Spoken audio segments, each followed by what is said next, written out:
Hola, buenos dias. Dzisiaj ukradłam kamerę chłopakom, bo mamy piękny coffee ride'owy dzień i chciałam wam pokazać coś innego. Będzie trochę nawijania makaronu na uszy, generalnie dzień kontrastów. Jesteśmy w Andaluzji, w okolicach Mondy i to już jest nasz czwarty dzień jazdy, także pierwszy szok aklimatyzacyjny za nami. Dzisiaj mamy coffee ride'a, ale jak to w Andaluzji bywa, wcale nie jest łatwo. Znowu 65 km i 1300, prawie 400 w górę. Z Mondy wyjechaliśmy gravelowo w góry i od razu tak się badamy trochę z tym terenem, bo dotychczas w Andaluzji jeździliśmy szosowo. Także możecie zobaczyć, jak to tutaj wygląda. Będzie trochę przebitek, bo ciężko mi było nagrywać z trasy. Natomiast trochę nie siadła nam pogoda, więc jest dosyć deszczowo, dosyć błotniście.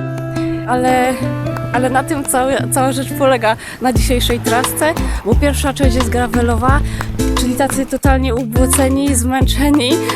Dojedziemy przez Istan do najbardziej luksusowej dzielnicy Marbei, do portu jachtowego, najbardziej luksusowego podobno w tej części Europy. Także sobie zobaczymy, jak to tam wygląda. Podobno tam są niezłe jachty, niezłe furki, więc to będzie totalnie dzień kontrastów.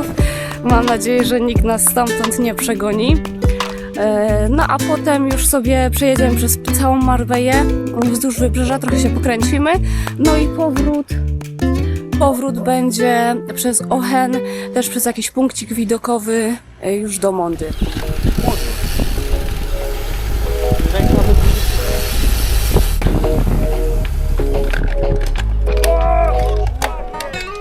Szwagier, kurwa!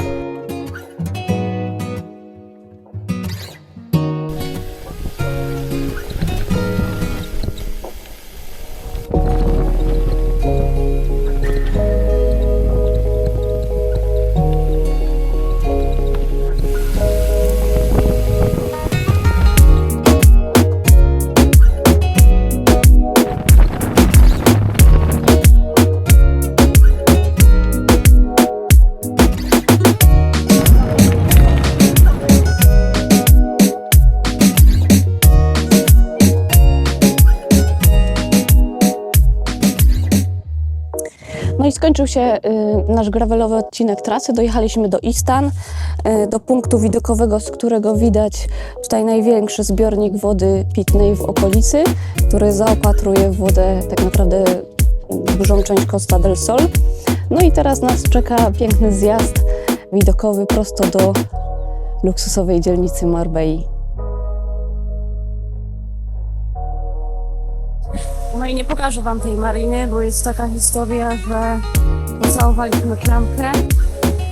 Generalnie jest zakaz wjazdu do mariny rowerami, zakaz filmowania, więc zawróciliśmy, no i teraz próbujemy się przedostać na drugą stronę Marbei, ale niestety też trzeba przyznać, że chyba nie jest to do końca miasto przyjazne rowerzystom, bo liczyłam na to, że będzie ścieżka rowerowa tutaj wzdłuż promenady poprowadzona.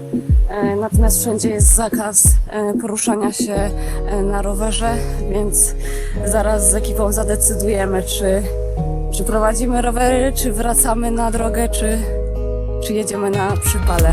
Dobra, jednak nie jedziemy na przypale, bo okazało się, że zamknięta dla rowerów była tylko część promenady, a tutaj dalej już można jechać, wprawdzie jest ograniczenie prędkości do 10 na godzinę. W tej luksusowej części Marbei jest wybrukowana piękna promenada, wypłytkowana i tam jest prohibido dla rowerzystów. A tutaj dalej dla niższej warstwy społecznej już można się poruszać rowerkami elegancko, 10 na godzinę. I zaraz wam pokażę, jak to wygląda, jaka jest nawierzchnia. Dlatego tak trzęsie.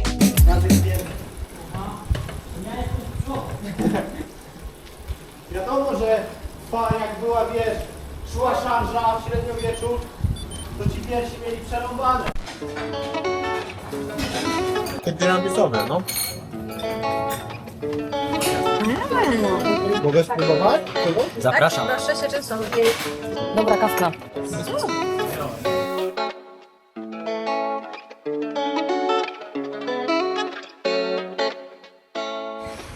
Jesteśmy w kolejnym charakterystycznym punkcie naszej trasy.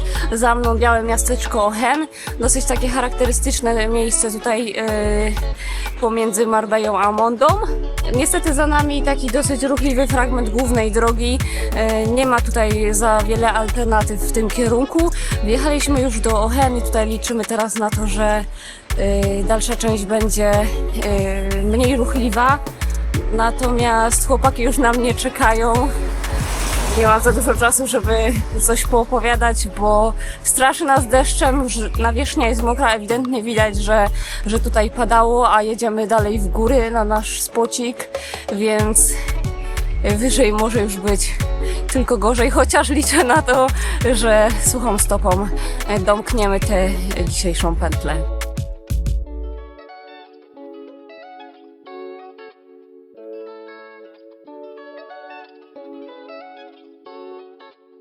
Dojechaliśmy już do Mondy, do naszego cichego i spokojnego miasteczka w górach. Nie zlało nas dzisiaj, także to już jest pełen sukces, bo straszyło deszczem cały dzień. Udało nam się wypić kawkę, zjeść churrosy w Marbei z widokiem na morze, także było wszystko. Najfajniejsza część dzisiejszego dnia to była oczywiście gravelowa wyrypa w górach Sierra de las Nieves. A sama Marbella czym mnie zachwyciła? No, nie za bardzo. Nie ma w niej nic takiego charakterystycznego, co by było godne zapamiętania. Tak naprawdę trochę takie rozczarowanie to miasto dla mnie.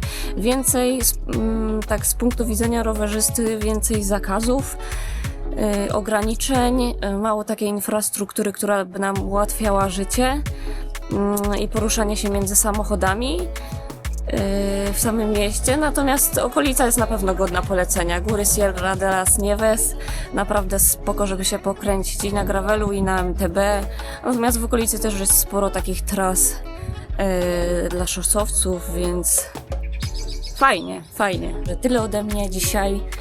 Zwykle youtuberzy w tym miejscu mówią łapki w górę, kciuki, serduszka, dzwoneczki, suby, wyświetlenia. Natomiast ja wam serdecznie dziękuję, że wytrwaliście ze mną do końca. No i zapraszam na kolejne odcinki.